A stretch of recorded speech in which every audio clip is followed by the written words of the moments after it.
What's going on, everybody? Welcome to another New York Giants video, and in this video I'm going to discuss a variety of topics, including 2 free agency additions, 1 reworked contract, and some other news that went down with the team today.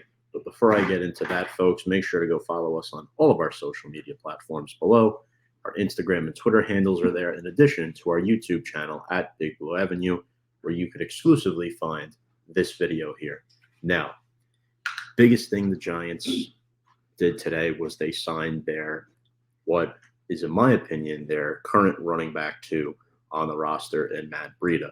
Now, do I know if Breida is going to stick as the running back 2 throughout the 2022 season? I don't know. There's a good chance the Giants draft a rookie, whether it's in the 3rd or the 4th round of this year's NFL draft. But Breida is 26 years old. It's a short-term deal. The signing makes 100% sense with the connection to Shane and Dable. He is a former Buffalo Bill who played last season under Dable, and offensive line coach Bobby Johnson, underutilized on that team due to the depth with Devin Singletary and Zach Moss at the running back position. But the Giants are more needy for a running back after they released Devontae Booker. So last season, Breida had 25 rushes for 125 yards, 1 touchdown rush, and 2 touchdown receptions. What's his biggest strength? It is speed. This man is a speedster. He can blow by people. He did it in San Francisco. He did it for a little bit in Miami, and he performed well last year in Buffalo.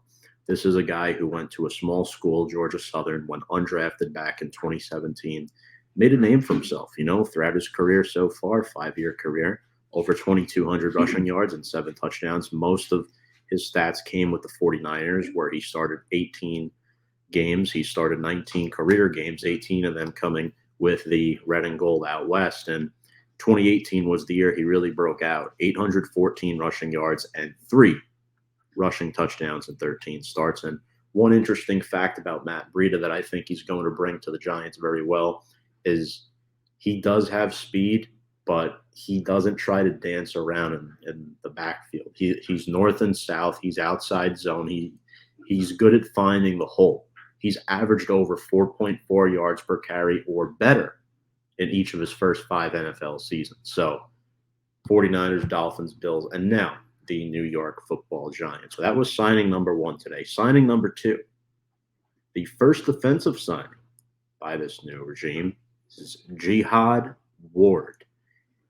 View him as more of an edge player, but he is kind of large to play the 5 tech. He's about 6'5", 285 pounds. So I put him as an outside linebacker / defensive end. He's interchangeable, a former 2nd-round pick by the Oakland Raiders in 2016, where he played defensive end and defensive tackle that year. Since 2017, though, Ward has fallen off a bit. He started just 2 games. He's viewed primarily as a situational pass rusher who has experience in Wink Martindale's system. And Ward, through 68 career games, has 10 sacks, 37 quarterback hits, 12 tackles for loss, and 3 fumble recoveries. And his first 2 NFL seasons is where he really made a name for himself, starting 15 games combined for the Raiders in 16 and 17. Then he moved on to the Colts for 2 years. Then for the Ravens with Wink Martindale. And then last year he played with Jacksonville. This will be Ward's 5th NFL team entering his 7th season. Last year, Ward played in all 17 games for Jacksonville, getting a career-high 32 tackles, 2 sacks, and 7 quarterback hits. And when asked about Wink Martindale, Ward said he loves Martindale. He played 21 games under him. He had 4 sacks. One of them was on Daniel Jones. Fun fact. Maybe not so fun for us Giants fans, but Ward is a guy, again, you're not going to see him very often. No, I don't view him as a replacement for Lorenzo Carter, which I'll get to that in just a moment. This guy only played 41% of the snaps for Jacksonville in 2021, had 2 sacks and 3 tackles for loss. So this is a guy who's purely going to be a rotational player. There's nothing special about this signing. It is a depth piece, and you need depth, right? I don't love this signing, but I don't mind it at all. I think he could be a productive player on this football team, so we'll see what happens. Next up, It's very unfortunate when players that are very attached to the fan base of this organization leave, and another one did from the 2018 draft class. Lorenzo Carter, third-round pick by the Giants in 2018, signs a one-year deal with the Atlanta Falcons, going back home to Georgia after 4 seasons with Big Blue.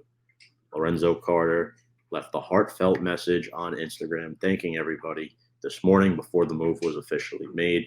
The Giants did, in fact, make a push to bring him back. However, according to Mike Garafolo, the Falcons came with a stronger offer over the weekend. And Lorenzo Carter, I'll be honest, his best games as a Giant were his last 4 games of the season, where he had 5 sacks, 4 passes defended, and 2 forced fumbles. And you talk about recovering from that torn Achilles, which is what he had to deal with in all of 2021. He kind of became an afterthought in the Giants' edge rushing rotation until late in the season. Carter's a player who flashed at times, started just 14 games his first 2 seasons, and missed most of 2020 with a torn Achilles. So the issue, Carter could never stay on the field.